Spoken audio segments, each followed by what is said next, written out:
Hi, this is Lynn Twyman with Courage Network. Thanks for being with us. All too often, domestic violence becomes a dirty, hidden secret for many families who witness it. I have someone who is willing to share with us his experience with this issue, the hidden secret for many years.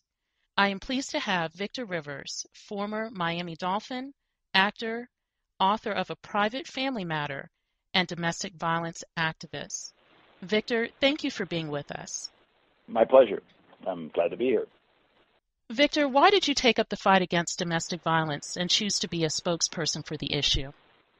Well, I've been speaking out on the issue for about 10 years. Started as and I still am the national spokesperson for the national network to end domestic violence. Basically, it was after I had become a parent myself. It was after the birth of my son Eli that I knew that the cycle of violence had truly been broken in my life. I felt that I needed to pay it forward to all of those individuals in my life that had made a difference. First, I wanted to honor my mother and everything that she went through, the first 15 years of my life, at a time when there were no shelters or hotlines or legislation that would have helped us. And I also wanted to speak out to honor my brother Robert, who did not live past the age of 9.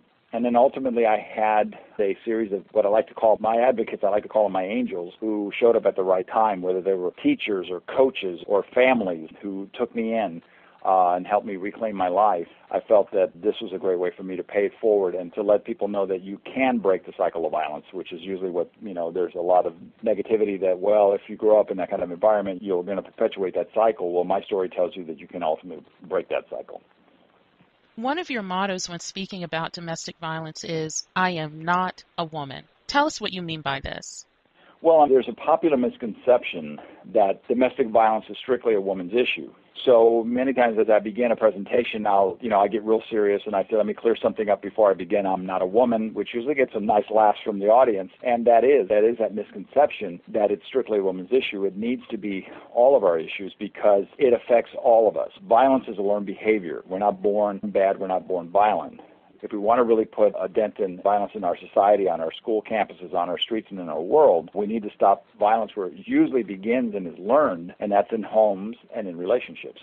So that's what I mean by that, and the fact that I hope that I encourage a lot of other men to also stand up and be counted, because most men are good men. But we stand by silently when we know that our brothers, our uncles, our teammates, our coworkers are committing acts of violence and disrespect towards women. So this is an opportunity for us to stand shoulder to shoulder and be counted. And Victor, what was life like growing up in an abusive home? How did it affect you? And when the abuse was happening, did you realize that it was abuse? I grew up in a home where domestic violence and child abuse took place on a level of torture. I saw some horrific things being done to my mother, to my siblings, even our pets. As a child, I was beaten, I was tied up, I was locked in closets, I was hammered, I was burned, just to name a few.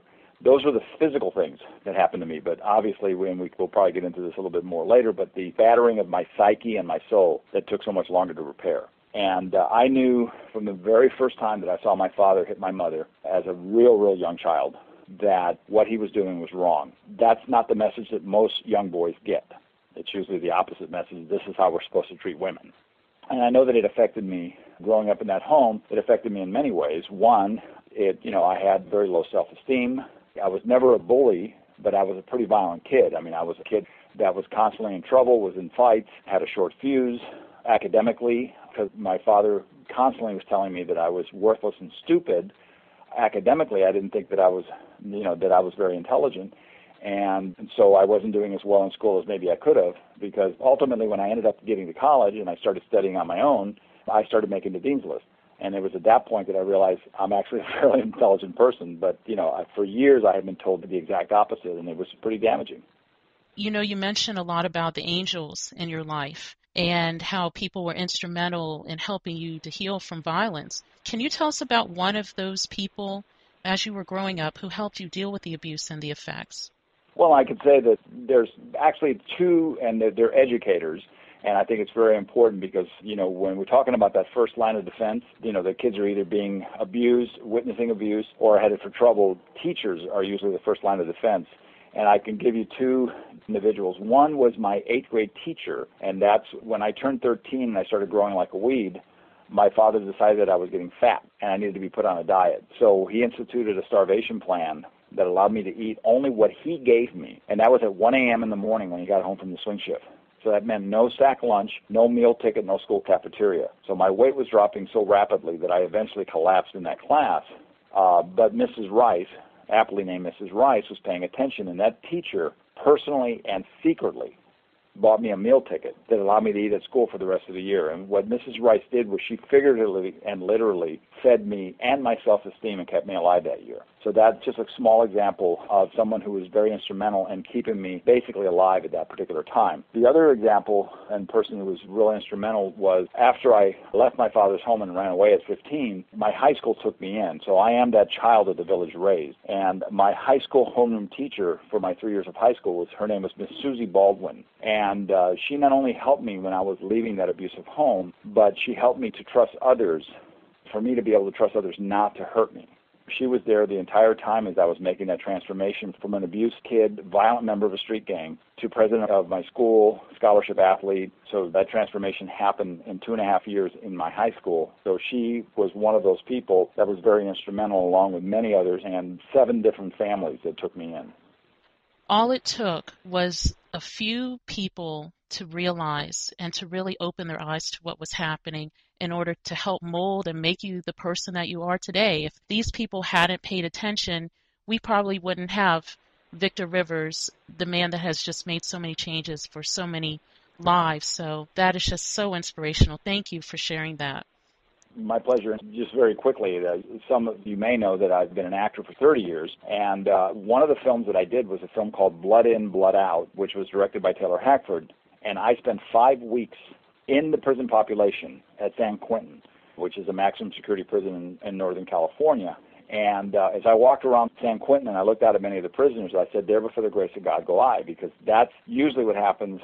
That's usually the fate of many kids, especially young men like me, who grow up in those kind of homes. They end up in our prison system. 94% of the men incarcerated in our jails, roughly right now, started out as victims or witnesses to family violence. So you can see that it's absolutely a breeding ground, and that could have very well been my story. Victor, tell us about your book, A Private Family Matter. What inspired you to write it? Well, I've been speaking out on the issue for about 5 years at that particular point, and realizing that a book was something that could get into the hands of many people who may not end up being at a domestic violence conference or at a fundraiser or at an event that I might be speaking at. So I actually am married to a best-selling author, which a lot of people just assume that she wrote my book. My wife is, her name is Mim Eichler-Rivas, and she is the co-author of The Pursuit of Happiness with Chris Gardner. She also wrote the book Finding Fish with Antoine Fisher that became the movie Antoine Fisher, and many books. So everyone said, well, wife's a writer, why don't you just write a book? And so it turned out that we had different book deals at the same time, so I had to sit down and write my own book. And it was probably the most cathartic thing I could have done.